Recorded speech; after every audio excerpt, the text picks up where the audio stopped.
You're not going to leave her alone. I shouted into my phone, my voice cracking with panic. My heart was racing so fast I could barely breathe. The hospital room suddenly felt smaller, the walls closing in as I heard my daughter Melody's terrified voice just moments earlier. "Mommy, Grandma, and Grandpa just drove away. I'm here alone," she had sobbed through the phone. "They said they're going to Uncle Peter's party and that I'm old enough to stay by myself. I'm scared." My name is Christina Harper, Tina to everyone who knows me. And I'm a 36-year-old widow trying my best to raise my 10-year-old daughter after losing my husband Michael to a car accident 3 years ago. Melody has struggled with anxiety since her father's death, sometimes waking up with nightmares, worried something might happen to me too. Now, my in-laws had confirmed her worst fears by abandoning her when she needed protection most. "Tina, you're overreacting," my father-in-law Gerald huffed through the phone. "She needs to toughen up. She's not a baby anymore. We'll be back in a few hours." "A few hours?" I nearly screamed. "She's 10. It's illegal to leave a child that age alone. Get back to my house immediately." "We're already halfway to Peter's," my mother-in-law Barbara chimed in. "It's his 60th birthday and the whole family will be there. Melody was invited too, but she didn't want to come. That's her choice." I couldn't believe what I was hearing. Here I was, stuck in the hospital after an emergency gallbladder surgery, unable to leave, and they had abandoned my child, their only granddaughter, because a party was more important. "I'm calling my neighbor Janet right now to check on Melody," I said, my voice shaking with rage. "And when I get out of here tomorrow, you will never have unsupervised access to my daughter again." "You're being dramatic as usual, Tina," Barbara said dismissively. "Michael would have understood. You're the one who's making her soft." Using my late husband against me was the final straw. "This conversation is over. Stay away from my house." I hung up and immediately called Janet, who lived across the street. Thank God she answered right away and promised to go check on Melody immediately. As I hung up, trembling with anger and fear, I knew this was just the beginning. Something felt horribly wrong in my chest, not from the surgery, but from this deep betrayal by the people who were supposed to help protect what matters most to me. Michael's parents had always undercut my parenting, but this crossed an unforgivable line. Growing up without consistent guidance, I promised myself I'd be different with my own family. Michael and I met in college. He was studying engineering while I pursued a degree in education. We had Melody when I was 26, and we were blissfully happy building our lives together. But Barbara and Gerald never quite approved of me. They thought their son had married beneath him, and they made subtle comments about how I kept house or parented Melody. Michael always defended me, acting as the buffer between us. But after he died, that thin shield disappeared. The tension had been building for years. Every family gathering became a minefield of passive-aggressive comments and unsolicited advice. "She's too attached to you, Tina," Barbara would say while Melody clung to my leg. "Michael was never like that with me." "That's because we taught him independence early," Gerald would add. "You're making her weak." I tried to maintain a relationship between them and Melody despite these challenges. They were her only connection to her father, and I believed having grandparents in her life was important. So I swallowed my pride, nodded along to their critiques, and kept the peace for Melody's sake. 3 days ago, I woke up with excruciating abdominal pain. After rushing to the ER, doctors diagnosed me with acute cholecystitis. My gallbladder needed to come out immediately. Panicked about Melody, I called everyone I knew, but my closest friends were out of town, and Janet could only help part-time due to her work schedule. In desperation, I called Barbara and Gerald. They agreed to stay at our house for the 3 days I'd be hospitalized, seemingly happy to help. Relief washed over me as I went into surgery, believing Melody would be cared for. I even felt guilty for my years of keeping them at arm's length. "See, Tina. Family is what matters in a crisis," Barbara had said while packing an overnight bag for my hospital stay. "We may have our differences, but we're here when it counts." I believed her. I trusted them with the most precious person in my world. Yesterday, I had called to check in and everything seemed fine. Melody sounded a bit quiet, but I assumed it was just her missing me. There was no hint that today they would decide my daughter, their granddaughter, was an inconvenience they could abandon for a party. Now, as I waited for Janet to call back, I realized this wasn't just a one-time lapse in judgment. This was who they truly were, and I had been blind to the danger. Janet called back 10 minutes later. "I'm with Melody now," she reassured me. "She's upset, but okay. I've brought her to my house, and she's having cookies with my son. I can keep her until you're discharged tomorrow." Relief flooded through me. "Janet, I don't know how to thank you." "Don't thank me," she said firmly. "What they did was child abandonment. Tina, you need to report this." I hesitated. They're her grandparents, Michael's parents. And they left a 10-year-old child alone in a house, for a party. Janet's voice hardened. "You had emergency surgery. What if there had been complications? What if you couldn't come home tomorrow?" She was right. The reality of what could have happened hit me like a physical blow. What if there had been a fire? What if Melody had been injured? What if someone had broken in? That evening, I made a difficult call to Child Protective Services from my hospital bed. The social worker's voice was kind but serious as she took down my statement. She explained this wasn't just a family disagreement, it was a clear case of child endangerment. "We'll need to investigate and document this incident," she explained. "Abandoning a child that age is considered neglect under state law." As I hung up, my phone immediately rang again. It was Gerald. "What the hell, Tina?" "We just got a call from some government agency saying they need to interview us about Melody. What did you tell them?" "The truth," I replied, my voice surprisingly steady. "That you abandoned my daughter to go to a party while I was in the hospital. It was a family gathering, not some wild party, and she was perfectly safe." "She was terrified, Gerald. She's been having anxiety since her father, your son, died, and you left her alone." "This is ridiculous," he shouted. "We're her grandparents. We have rights." Something in me snapped. "Rights? You think leaving a child alone gives you rights? You have responsibilities, Gerald, which you completely abandoned, just like you abandoned Melody." "Barbara's crying because of what you've done," he said, trying to make me feel guilty.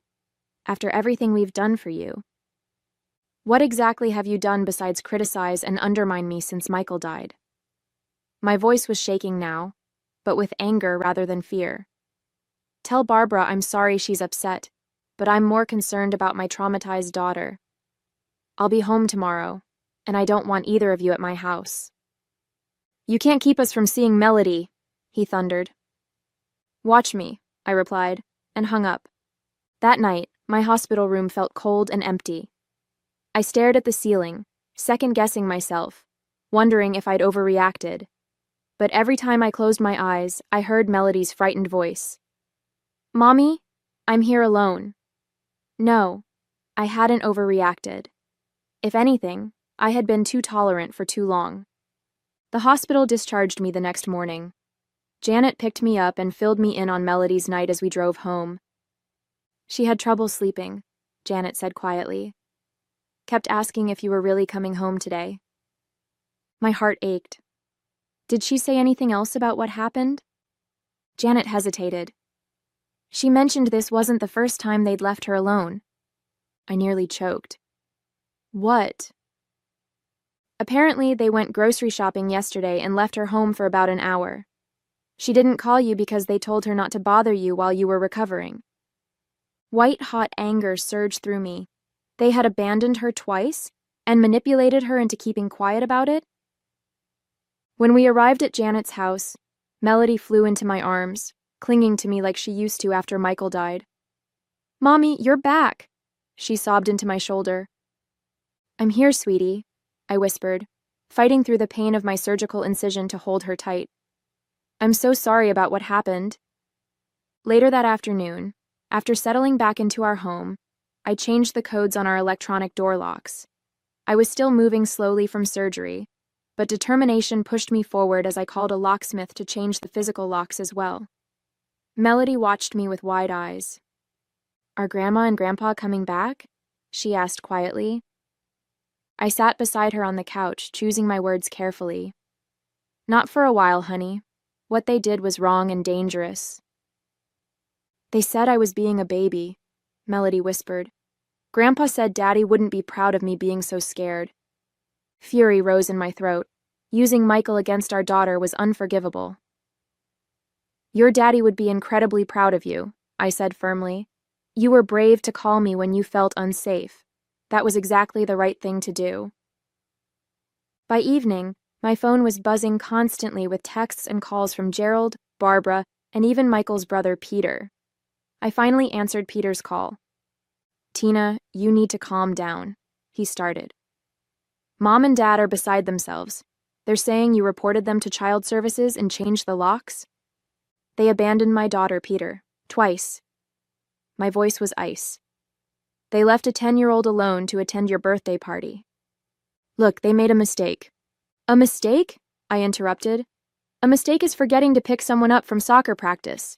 Deliberately leaving a child alone after being trusted with her care is a choice. They're family, Tina. Melody's grandparents. Being family doesn't give them the right to endanger my child, I replied. Would you leave your kids alone at that age? His silence was telling.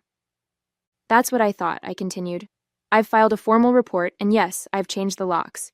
They're not welcome in my home until they acknowledge what they did and take steps to earn back my trust. After hanging up, I found 3 voicemails from Barbara, each progressively more hostile. Tina, this is absurd. Gerald and I have never done anything but love Melody. The first one began. The second. You're turning our granddaughter against us. Michael would be horrified by your behavior. And the third, left just minutes ago. We're consulting with a lawyer about grandparents' rights. You can't keep us from seeing Melody. You've gone too far this time. I deleted them all, hands shaking. I knew the threat about grandparents' rights might not be empty. They had the resources for legal action. But I also knew I had documentation of their neglect, and protecting Melody was worth whatever battle lay ahead. As I tucked Melody into bed that night, she looked up at me with teary eyes. Am I in trouble with Grandma and Grandpa? No, sweetheart, I assured her. They're the ones who made a bad choice, not you. You're safe now. But as I kissed her goodnight, I wondered if any of us were truly safe from what was coming next. The next morning, I received an email from CPS confirming they'd opened an investigation. The social worker, Ms. Patterson, would be interviewing all parties involved, starting with a home visit that afternoon. The email also included resources about child safety and family counseling. I was walking Melody to the bus stop when my phone rang again. Barbara's number. I declined the call, but a text followed immediately. We're coming over at noon to talk. This has gone far enough. My hands trembled as I texted back. Do not come to my house. I will call the police if you show up uninvited. 3 dots appeared, disappeared, then appeared again before her response came through. You wouldn't dare. Try me, I wrote back. After seeing Melody safely onto the school bus, I called the non-emergency police line to report potential unwanted visitors. The officer was sympathetic, especially when I explained the CPS investigation, and promised to have a patrol car drive by around noon. At 11:55, true to their word, Gerald's SUV pulled into my driveway. I watched through the front window as they marched up to my door, Barbara's face set in determination, Gerald's in anger. When they found their key wouldn't work in the new lock, Barbara rang the doorbell repeatedly while Gerald pounded on the door. I didn't open it. Instead, I spoke through the video doorbell. I told you not to come. Please leave my property. This is ridiculous, Gerald shouted at the camera. We have a right to see our granddaughter. Your granddaughter is at school, and you have no right to be on my property after I've asked you to leave. The police have been notified. As if on cue, a patrol car pulled up. The officer approached calmly, speaking to Gerald and Barbara while I watched through the window. Gerald's face grew redder as he gestured wildly toward my house. Eventually, they got back in their SUV and left with one final glare toward my door. The officer knocked gently. Ms. Harper, they're gone now. Would you like to make a formal statement about the situation? I invited him in and explained everything: the abandonment, the CPS report, and their showing up despite my explicit request not to come. He took notes and assured me they wouldn't be back today, but suggested I might want to consider a temporary restraining order if the harassment continued. After he left, I sat on my couch, physically and emotionally drained. The site of my surgery throbbed, and I realized I hadn't taken my pain medication that morning amidst all the chaos. My phone rang again. This time it was Peter's wife, Jessica. "Tina, what's going on? Mom and Dad just called Peter in tears saying the police escorted them away from your house." I sighed. "They showed up uninvited after I explicitly told them not to come. The police simply asked them to leave." "Don't you think you're taking this too far?" Jessica asked. "They made a mistake, but—" "A mistake that endangered my child," I interrupted. "Would you have left your sons alone at 10 years old?" Jessica hesitated. "Well, no, but—" "Then please don't ask me to accept what you wouldn't tolerate for your own children."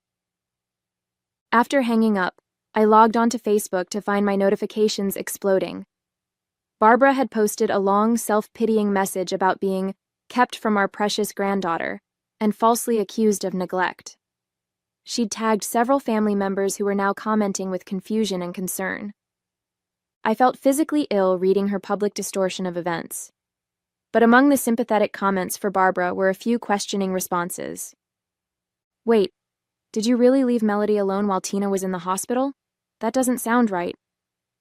Weren't you at Peter's party that night? Was Melody there too?" The truth was starting to emerge, despite their attempts to control the narrative. A major plot twist was unfolding that I hadn't anticipated. The family was beginning to question their version of events. 3 days later, Ms. Patterson from CPS sat in my living room, finishing her interview with me while Melody was at school.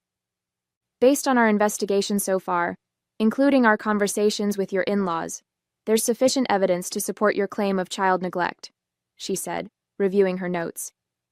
"Your daughter has confirmed being left alone on 2 occasions, and your in-laws have admitted to leaving her, though they insist it wasn't for long, and that she was perfectly safe." "What happens now?" I asked, relief mingling with anxiety. "We'll complete our report next week. While this doesn't rise to the level of criminal charges, it will be on record should any future incidents occur." She paused, looking at me carefully. "Have you considered family counseling? It might help establish boundaries if you plan to allow them back into your lives eventually." "I'm not sure I do," I admitted. "Or at least, not in the same way." After she left, I checked my email to find a message from a lawyer I didn't recognize. The subject line made my blood run cold. "Representation for Gerald and Barbara Miller, grandparent visitation rights." My hands shook as I opened it. The letter was formally worded but clear. Gerald and Barbara had retained counsel to pursue legal visitation rights with Melody. It cited their close and meaningful relationship with their granddaughter and claimed I was alienating them without just cause. Without just cause? My surgical incision still hurt when I moved too quickly, a constant reminder of the moment my in-laws had chosen a party over my daughter's safety. I forwarded the email to my friend Elaine, who was an attorney, asking for her advice. She called me within minutes. "First, don't panic," she said. "Second, they're overplaying their hand. Grandparents' rights cases are notoriously difficult to win, especially with an active CPS finding of neglect. I'd be happy to represent you if it comes to that." "Thank you," I said, my voice breaking. "I just don't understand how they've twisted this around so completely. They're acting like they're the victims." "People who can't accept responsibility often flip the narrative," Elaine explained. "But the facts are on your side, Tina." That evening, as Melody and I were eating dinner, the doorbell rang. I checked the video feed to see Peter standing there alone, looking uncomfortable. I hesitated, then opened the door. "Can we talk?" he asked quietly. I let him in, keeping Melody in my sight in the dining room. "I spoke with Jessica's sister," he began, sitting stiffly on the edge of my couch. "She's a child psychologist. She said what Mom and Dad did was absolutely inappropriate and potentially traumatic for Melody. He ran a hand through his hair. I didn't want to believe they would do something so irresponsible. I didn't either, I said softly. That's why I trusted them with her care. Peter looked genuinely troubled. I had no idea Melody was alone when they came to my party. They told everyone you'd arranged alternative care, and that's why she wasn't with them. This new revelation stunned me. They lied to the entire family? I'm afraid so. He looked toward Melody, who was watching us cautiously from the dining room. May I speak with her? I'd like to apologize for not checking on her myself. I nodded, and Peter spent a few minutes talking gently with Melody, who gradually relaxed as they spoke. Before leaving, he turned to me again. I've told Mom and Dad to drop the legal threats. Jessica and I won't support them if they continue this way. His expression was grave. Michael wouldn't have stood for this, and neither should we. As I closed the door behind him, I felt a surprising lightness. The family alliance I'd feared was fracturing, not because of my actions, but because the truth was finally emerging. That night, I received a text from Barbara. We need to talk, without lawyers. It seemed the next phase of this conflict was about to begin, but for the first time, I felt like I wasn't fighting alone. 1 week later, I sat in my living room across from Gerald and Barbara. Elaine, my attorney friend, sat beside me, while their lawyer, a stern-looking man named Mr. Bradshaw, flanked them. Between us on the coffee table was a formal agreement that had taken days to negotiate. Barbara hadn't spoken directly to me since entering my home, her eyes red-rimmed but defiant. Gerald looked aged somehow, the confidence that had always characterized him notably diminished. Let's review the terms one final time, Elaine said professionally. The Millers acknowledge their lapse in judgment in leaving Melody unattended. They agree to complete 6 sessions of a grandparenting education program and 3 family therapy sessions before resuming unsupervised visits with Melody.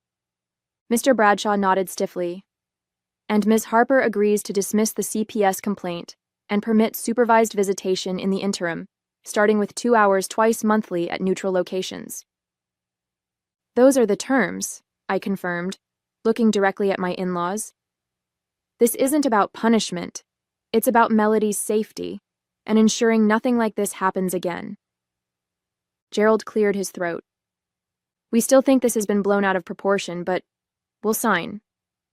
As they scrawled their signatures on the document, I felt no triumph or satisfaction, just relief that the battle was ending and hope that healing could begin. After they left, I found Melody sitting on her bed, clutching the photo of Michael that she kept on her nightstand. Are Grandma and Grandpa still mad at me? She asked in a small voice. I sat beside her, wrapping an arm around her shoulders. They were never really mad at you, sweetheart. They're sad about the situation, but we're all going to work together to make things better. Will I see them again? Yes, I assured her. But things will be a little different for a while. We're setting up some new rules to make sure everyone feels safe and respected. 3 months later, I sat on a bench at the park, watching as Melody showed Gerald how to use the tablet she'd gotten for her birthday. Barbara sat nearby, actually listening as Melody explained a game she enjoyed. Peter and Jessica's sons played on the swings, occasionally calling for Melody to join them. The family therapy sessions had been difficult but necessary. Gerald and Barbara had initially been defensive, but the therapist skillfully guided us through conversations about boundaries, respect, and the trauma Michael's death had caused all of us. The grandparenting classes had made an even more profound impact. Barbara admitted during our last therapy session that they had been parenting Melody the way they'd raised their sons in the 1980s, expecting independence perhaps too early and emphasizing toughness over emotional support.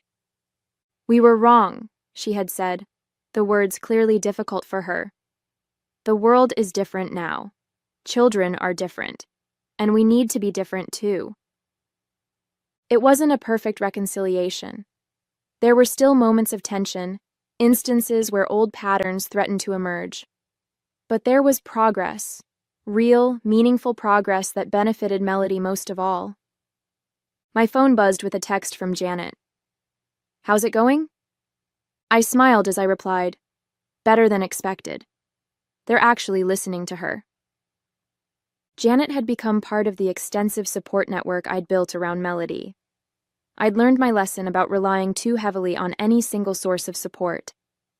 Now, in addition to Gerald and Barbara, Melody had Janet, Peter, and Jessica, my friend Elaine, and several other trusted adults in her life. As I watched my daughter laugh at something Gerald said, I felt a complex mix of emotions. Not the vindictive satisfaction I might once have imagined, but something more valuable. The peace of knowing I had protected my daughter while still preserving her connection to her father's family. This was what real victory looked like, not destroying relationships, but transforming them into something healthier for everyone involved.